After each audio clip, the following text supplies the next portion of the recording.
What's up, everybody? This is Steve Sterling with Sentinel17 Gaming. Thank you for joining me for this video. I greatly appreciate it.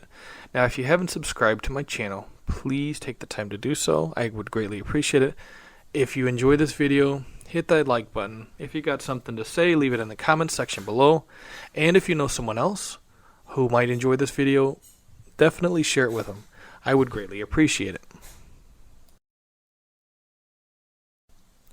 So yes, this video that I'm doing is about Grand Theft Auto Trilogy Remastered, the Definitive Edition, and there are tons of videos out there about it covering many of the intricate details, but this video isn't necessarily about that as much as it is just, I guess, discussing why the definitive edition is a thing and talking about why even if they don't make as many changes as some people would like to see, that is still not necessarily a bad thing.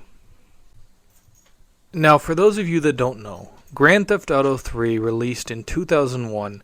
It was supposed to release in September. However, because of the September 11th attacks, it got delayed for several weeks because the police cars were designed to look like NYPD police cars, and of course because the 9/11 attacks happened in New York City and Liberty City is a fictionalized version of New York City, they redesigned the police cars.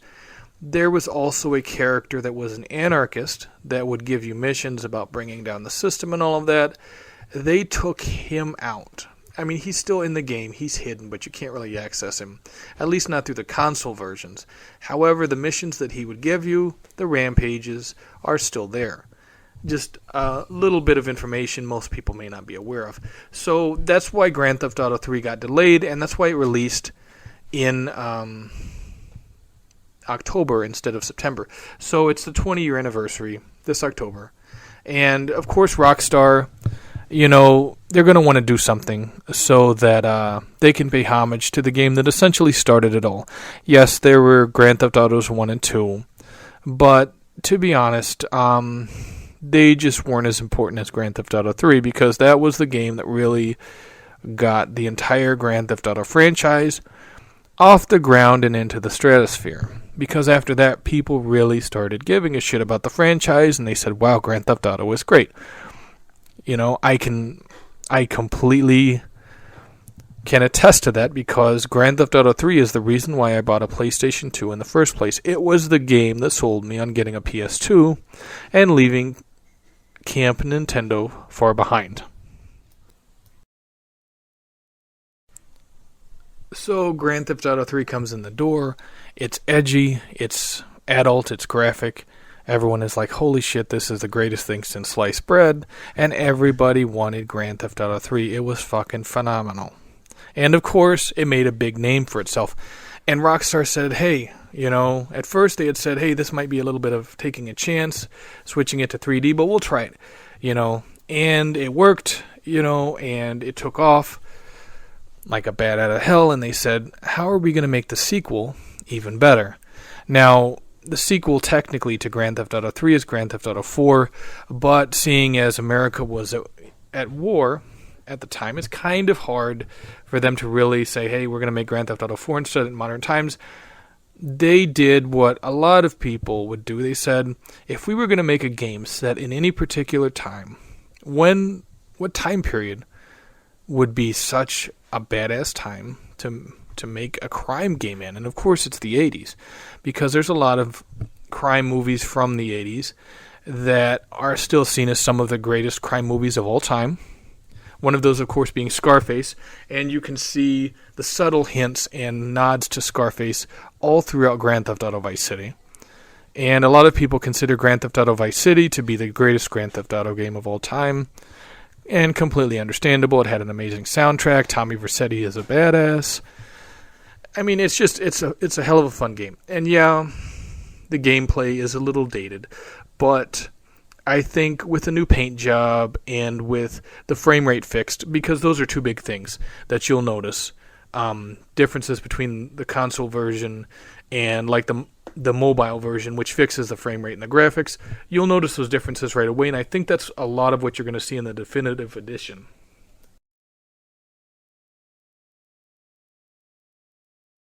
Now, of course, that's going to piss some people off because they expect a complete remake from the ground up. And seeing as like 99% of Rockstar's focus anymore is Grand Theft Auto Online, they don't give a shit about single-player DLC. Hell, I'm surprised they're even if they even produce this and it's not just all Grand Theft Auto Online skins, because it seems like they don't care about single players anymore. They want it to be all multiplayer so they can put tons of microtransactions in there and have everything focused on the online component. And if you don't believe me, guess what? The Grand Theft Auto 5 single-player DLC, it was canceled so they'd have the manpower to focus on Grand Theft Auto Online. Again, you don't believe me? Look it up. But, going back to the Definitive Edition, this was a time when Rockstar was on top of their game, and they were making phenomenal single-player games. In addition to Grand Theft Auto, you had Bully, you had Manhunt, you had Max Payne, you had Smuggler's Run. A lot of good games. A lot of these are cult classics, and for them to release the Definitive Edition not only shows that they respect their legacy to a point. I mean, yeah, they're just capitalizing on the craze so they can make money hand over fist, but to a point, they respect their legacy of where they came. It also, if this does well, it could open the door for other franchises to see similar treatment. Now, yes, I get it. Definitive Edition this, remake that, remaster this game. I get it. People are tired of that shit.